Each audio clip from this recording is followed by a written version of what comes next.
किसान भाइयों, 25 मई से नौ तपा स्टार्ट होने वाले हैं जो कि 2 जून तक चलेंगे। मतलब कि 2026 के 9 सबसे गर्म दिन। यदि किसान भाइयों इसी समय पे आप अपने खेत में कुछ जरूरी क्रियाएं कर लेते हो तो आप खरीफ सीजन में बहुत अच्छा उत्पादन ले सकते हो और अपनी मिट्टी की उपजाऊ क्षमता को बढ़ा सकते हो। वो क्या काम करना है उसको जानने के लिए किसान भाइयों आपको हमारे वीडियो के अंत तक बना रहना पड़ेगा। तो नमस्कार किसान भाइयों, मैं अमर चरार आपका फिर से स्वागत करता हूं आपके अपने YouTube चैनल एग्री प्लेटफॉर्म में। किसान भाइयों, 25 मई से नौ तपा शुरू होने वाले हैं और ये बहुत सही समय है जब आप अपने खेत में जो गोबर की खाद होती है उसको आप अपने खेत में अपनी मिट्टी के साथ में मिला सकते हो। किसान भाइयों, आपको प्रति एकड़ 5 से 8 टन गोबर की खाद अपने खेत में डालनी होती है।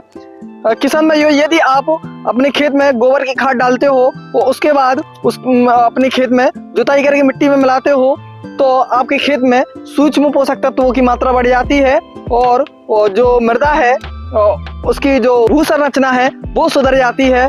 मृदा में जल धारण क्षमता बढ़ जाती है और मृदा में वायु संचार बहुत अच्छे से होता है। किसान भाइयों, मैं आपको सलाह दूंगा कि आप 25 मई से लेकर के 2 जून के बीच अपने खेत में 5 से 8 टन गोबर की खाद को अपने खेत में डालिए और फिर उसमें आप गहरी जुताई करवाइए जिससे आपकी मिट्टी की दशा सुधर सके और उसमें सूक्ष्म पोषक तत्वों की उपलब्धता बढ़ सके और मिट्टी आपकी उपजाऊ हो सके।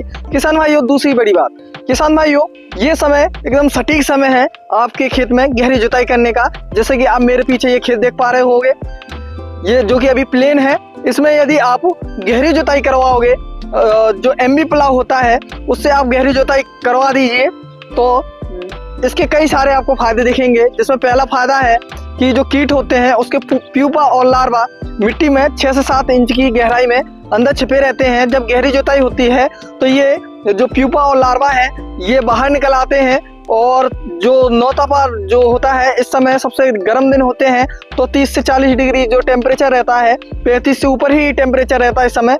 तो इस गर्म जो हवाएं चलती हैं उससे और तेज धूप से ये जो प्यूपा लार्वा होते हैं वो नष्ट हो जाते हैं और जब खेत खाली रहते हैं और गहरी जुताई हो जाती है तो जो भी कीट, इंसेक्ट, प्यूपा लार्वा कीटों के रहते हैं उसे बगले या पक्षी भी आकर के आपके खेत में से साफ कर देते हैं जिससे आपकी जो खरीफ सीजन में आप जो भी फसल लगाओगे उसमें आपको जो इंसेक्ट का अटैक है वो कम देखने को मिलेगा।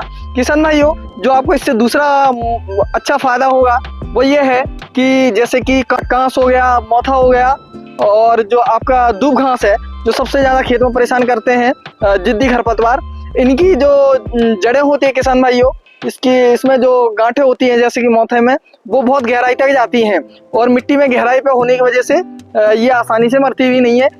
यदि आप गहरी जुताई करते हो तो जो इसकी जो अवशेष रह जाते हैं वो मिट्टी के ऊपर आ जाते हैं और तेज धूप में ये भी नष्ट हो जाते हैं जिससे आपको खरीफ में जो कांस, मोथा और दूब घास, गोंदरा जैसे जो खरपतवार हैं इनसे आपको निजात मिलेगा। किसान भाइयों, जो तीसरा आपको फायदा होगा वो ये होगा कि सॉइल सोलराइजेशन हो जाएगा। सॉइल सोलराइजेशन एक ऐसी प्रक्रिया है जिसमें तेज धूप से जो मिट्टी है उसका शुद्धिकरण हो जाता है। जो मिट्टी है वो भुसभुसी हो जाती है, मुलायम हो जाती है और उसमें वायु का संचार बढ़ जाता है और जो जल धारण क्षमता होती है मिट्टी की वो भी बढ़ जाती है। किसान भाइयों, जैसी बरसात का पहला पानी गिरेगा उसके साथ आपकी मिट्टी में खाद भी बहुत अच्छे से मिल जाएगी और आपकी मिट्टी की जल धारण क्षमता भी बढ़ जाएगी। और किसान भाइयों, जो चौथा फायदा होगा आपको वो ये होगा कि जो न्यूट्रिएंट होते हैं वो रिसाइकिल हो जाते हैं।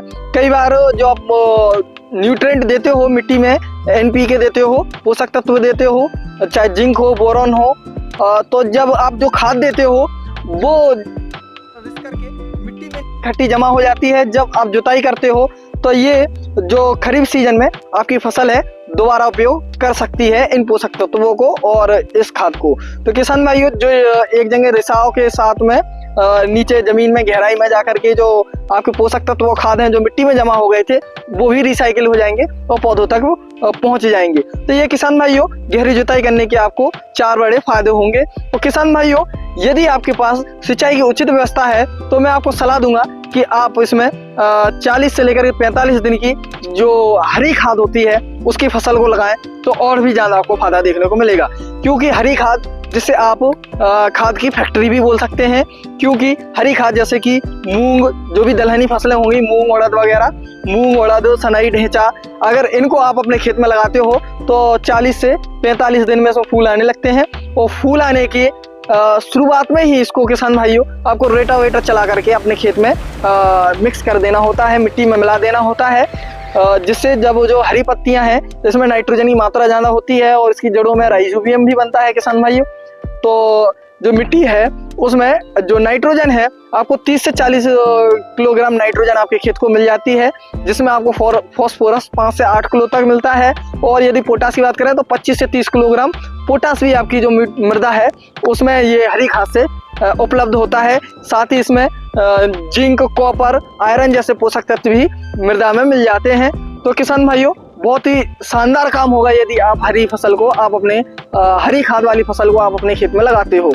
किसान भाइयों इसका एक फायदा और होगा, जैसे कि हरी पत्तियां जब मिट्टी में मिलती हैं और सड़ करके वो खाद बनती हैं तो मिट्टी में हुमस की मात्रा बढ़ जाती है और हुमस की वजह से मृदा जो मुलायम हो जाती है और मृदा में वायु संचारण अच्छे से होता है और जल धारण क्षमता जो मिट्टी की होती है वो भी बढ़ जाती है। तो किसान भाइयों आप इन 9 तपा में ये जरूरी काम कर सकते हो।